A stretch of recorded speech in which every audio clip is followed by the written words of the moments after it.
서머나 교회의 사자에게 편지하라. 처음이며 마지막이요 죽었다가 살아나신 네가 이르시되, 내가 네의 환난과 궁핍을 알거니와 실상은 네가 부요한 자니라.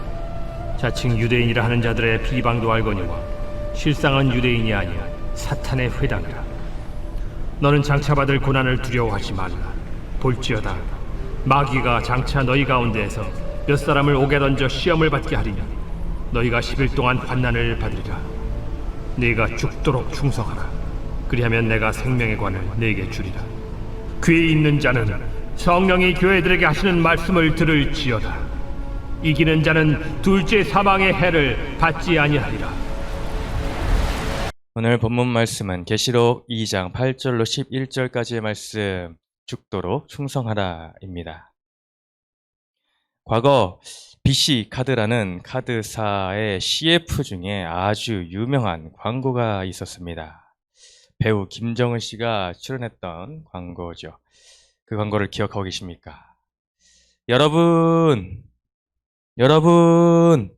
모두 부자 되세요. 꼭이요.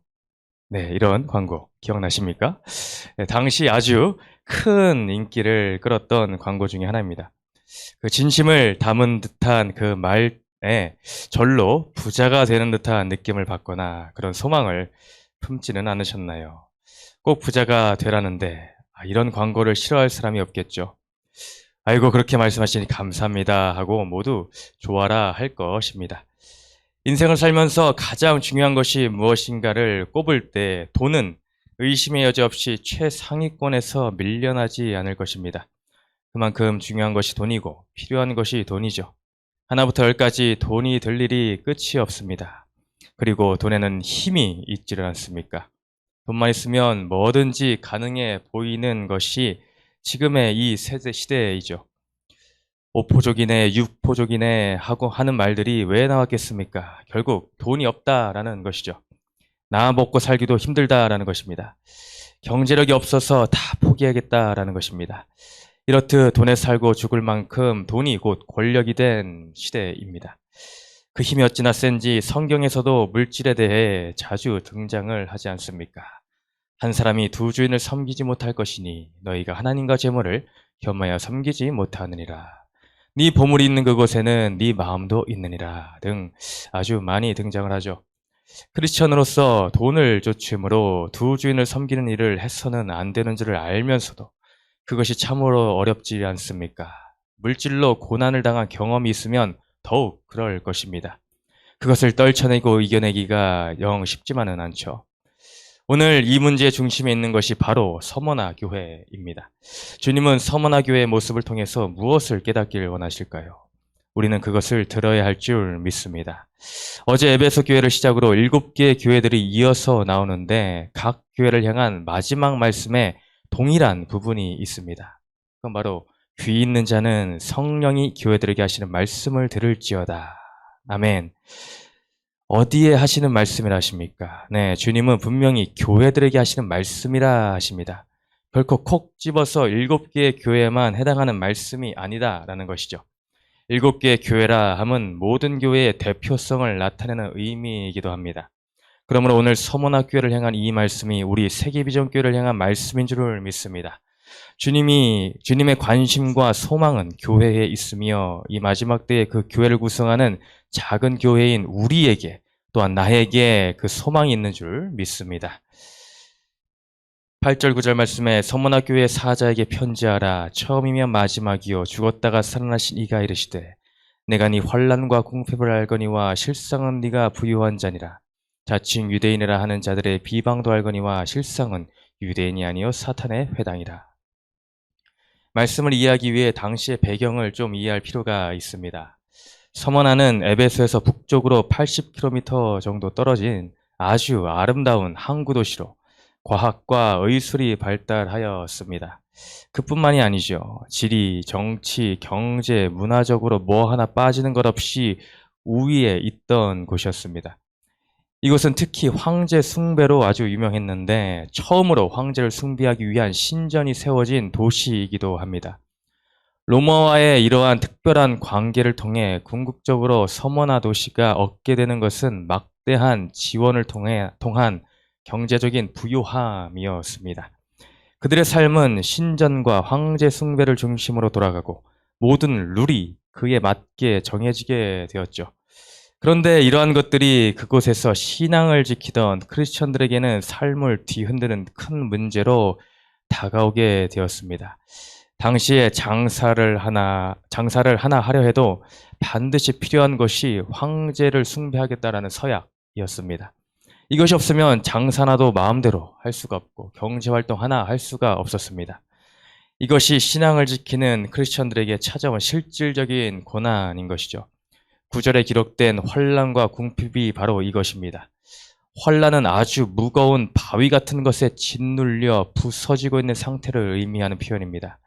그들을 향한 핍박이 이와 같았다라는 것이죠. 그리고 궁핍이라는 것은 푸토코스라는 단어를 사용하였는데 이는 성경에서도 가난을 이야기할 때 가장 심각한 수준의 가난을 표현하는 말입니다. 당장의 끼니를 해결하기 어려운 상태를 말하고 있는 것이죠. 두렙돈이라는 전 재산을 헌금한 가난한 과부의 상태를 표현할 때도 이와 똑같은 단어가 사용이 되었습니다. 이처럼 황제 숭배를 거절하고 신앙을 지킨다는 것은 당장의 생계와 직결되는 문제로 이들에게는 다가올 수밖에 없었습니다. 이런 상황에서 신앙의 정절을 지킨다는 것이 결코 쉬운 일이 아니었을 것입니다. 목숨이 달린 상황에서 간단히 그것을 장담하기가 어렵죠. 우리나라도 옛날 일제 식민지 하에 있을 때 비슷한 상황에 놓였었죠. 천황을 숭배하라는 압제 가운데 많은 승객의 피가 흘려지지 않았습니까? 그 신앙의 정절로 인해 지금의 우리 한국교회가 있고 이렇게 우리가 신앙생활을 할 수 있는 것이 아니겠습니까? 우리는 이것에 감사하며 그 신앙을 본받아 우리들 역시 후손들에게 그 신앙의 유산을 넘겨줘야 할 줄 믿습니다. 이 일이 무엇보다 중요한 것인 줄 믿습니다. 당시 서머나에서도 신앙을 지킴으로 목숨을 잃은 순교자들이 있었습니다. 그 대표적 인물이 이 글을 쓴 사도 요한의 제자이며 서머나 교회의 초대 감독이었던 폴리캅이라는 사람입니다. 그가 화형으로 순교당하기 전에 남긴 유명한 말이 있죠. 단 한 번만 황제에게 대해 주여라고 말하여라 라는 회유에도 그는 전혀 굴복하지 않고 무엇이라 대답을 하였습니까? 86년간 단 한 번도 예수님은 나를 모른다 하시지 않았는데 내가 어찌 나를 구속하신 내 왕을 모른다 하겠는가? 라고 그는 대답을 하였다 합니다. 그리고는 당당하게 죽음을 당하게 되죠. 이런 고백을 할 수 있는 것은 그가 온전히 예수 그리스도의 사랑에 흠뻑 젖어 있었기 때문이지 않겠습니까? 피상적인 사랑이 아닌 그리스도의 그 크신 생명의 사랑이 그의 삶의 실제가 되었기 때문이죠. 이 땅의 것들은 잠시 왔다가는 인생에게 있어서 썩어질 것으로 영원한 소망과는 비교의 대상이 될 수 없습니다. 그래서 9절에 환난과 궁핍에 뒤이어 뭐라 하십니까? 내가 네 환난과 궁핍을 알거니와 실상은 네가 부유한 자니라. 실상은 부유한 자다라고 말씀하십니다. 이것은 너희가 조금만 참다 보면 경제적으로 풍족해질 거야 라는 육신의 부유함을 말하는 것이 아니죠. 그 정도의 수준을 말하는 것이 아닙니다. 이것은 영원토록 이어지는 영원한 영적인 부유함을 의미하는 것입니다. 우리는 세상의 부유함이 아닌 이 영적인 부유함을 얻기를 소망해야 합니다. 결코 놓쳐서는 안 되죠. 세상의 부유함은 아무리 길다고 한들 100년입니다. 없어질 것이고 유한한 것입니다. 잠깐의 것에 속을 필요도 부러워할 필요도 없습니다. 우리는 얼마나 살면서 세상의 것들을 부러워하고 남의 것들을 탐내고 있습니까? 그러나 그리스도를 통해 얻게 될 부유함은 그 안에서 누리는 평강과 기쁨과 부활의 소망, 하늘 소망은 끝이 없는 줄을 믿습니다. 한이 없습니다. 리미트가 없는 영원한 것이죠. 그 안에 참된 부유함이 있는 줄을 믿습니다. 우리가 그 부유함의 주인공이 되어야 될 줄을 믿습니다. 그러한 삶이 말씀과 함께 하는 삶 가운데에 우리 인생 가운데 이미 시작된 줄을 믿습니다. 9절 하반절에는 유대인들에 대해 나옵니다. 이들은 바벨론 포로 후에 각처로 흩어지게 된 디아스포라 유대인들이죠. 서머나에도 이들이 정착하여 살고 있었던 것입니다. 그런데 이들을 향해 주님은 자칭 유대인이라 하십니다. 그들은 늘 자신들이 아브라함 혈통을 자랑하고 하나님의 택함을 받았다는 선민의식에 지금 한창 김장철에 절인 배추처럼 그런 사상에 쩔어 있던 자들이었습니다. 그러나 로마서 2장 28구절의 말씀과 같이 표면적 유대인이 유대인이 아닌 이면적 유대인이 유대인인 것이죠. 그리스도인들을 잡아가도록 고발하고 박해하던 그들은 자칭 유대인일 뿐 주님의 인정을 받지 못한 자들이었습니다. 오히려 그들을 향해 사탄의 회당이다 라고까지 말씀하고 계시죠. 교회 공동체를 핍박하는 이러한 사탄의 회당이 지금의 시대에도 동일하게 존재를 하고 있지 않습니까? 자신들이 어떠한 잘못을 저지르고 있는지 인식조차 없는 자칭 유대인들처럼 기독교를 욕하고 무너뜨리려 하는 무리들이 많이 있죠. 그런데 더욱 주의해야 할 것은 교회 안에도 그런 무리가 있을 수 있다라는 것입니다. 신앙생활을 잘하는 지체를 시기하고 질투합니다. 뒷말을 하고 오히려 시험에 들게 하는 경우도 있지를 않습니까? 자신의 이익을 위해 다른 지체를 험담하기도 하죠. 때론 새신자분들을 향해 이제 막 믿어서 은혜 받고 열정이 넘쳐서 그렇지 조금만 지나면 다 시들해질 거야 라며 김 빠지는 발언을 하는 경우도 있지를 않습니까? 이러한 일들은 자칭 유대인이라 하는 자들과 별반 다를 것이 없는 모습이죠. 이러한 자는 남을 판단하는 그 모습으로 죽게 판단을 받을 수밖에 없습니다. 우리에게 표면적으로 그럴듯해 보이는 자칭 유대인의 모습이 있다면 이를 속히 인정하고 드러내고 회개하며 돌이켜야 될 줄 믿습니다. 10절 상반절 말씀에 너는 장차 받을 고난을 두려워하지 말라. 볼지어다 마귀가 장차 너희 가운데서 몇 사람을 오게 던져 시험을 받게 하리니 너희가 10일 동안 환난을 받으리라. 이러한 핍박의 상황들 가운데 그로 인한 두려움이 생긴 듯합니다. 그렇기에 받을 고난을 두려워 말라라며 주님은 권면과 위로를 해주고 계시죠. 주님께서는 우리에게 필요한 모습으로 찾아와 주십니다. 성경을 통해서도 그것을 알 수가 있죠. 질병에 걸린 자들에게는 나는 너희를 치료하는 여호와로 다가와 주십니다. 굶주린 자들에게는 생명의 떡으로, 목마른 자에게는 생수로 찾아와 주시죠. 장차 올 환난을 잘 이겨낼 수 있도록 이 말씀으로 오늘 또한 찾아가 주십니다. 이것은 앞서 8절의 말씀을 통해서도 알 수가 있죠.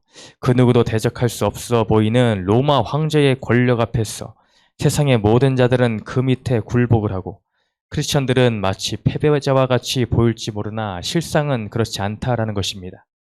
편지를 하라고 명령하는 나는 처음이며 마지막이요 죽었다가 살아난 존재라는 것입니다. 이것은 주께서 창조주가 되시며 역사의 지배자가 되신다는 것이죠. 즉 주님의 주권을 말씀하고 계시는 것입니다. 이렇듯 모든 것의 주권자 되신 분이 위로의 편지의 발신자가 되어 주십니다.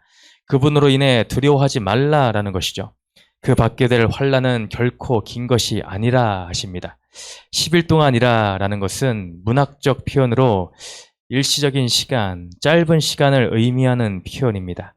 영원한 하늘나라의 시간에 비해 이 땅에서 주를 위해 받는 고난의 시간은 지극히 짧은 시간일 뿐입니다. 현재 처한 두려움의 고난과 환난이 있으십니까? 가정에서, 직장에서, 학교에서, 교회에서, 인간관계에서 고통의 때를 보내고 계십니까? 주를 위해 받는 그 고난은 약속의 오늘의 말씀같이 극히 짧은 시간이라 합니다. 그 시간이 지나 누리게 될 하늘 수망을 바라보며 주님 주시는 평강이 넘쳐나시길 주님의 이름으로 축복합니다. 10절로 11절에 내가 죽도록 충성하라. 그리하면 내가 생명의 관을 내게 주리라. 귀 있는 자는 성령이 교회들에게 하시는 말씀을 들을지어다. 이기는 자는 둘째 사망의 해를 받지 아니하리라.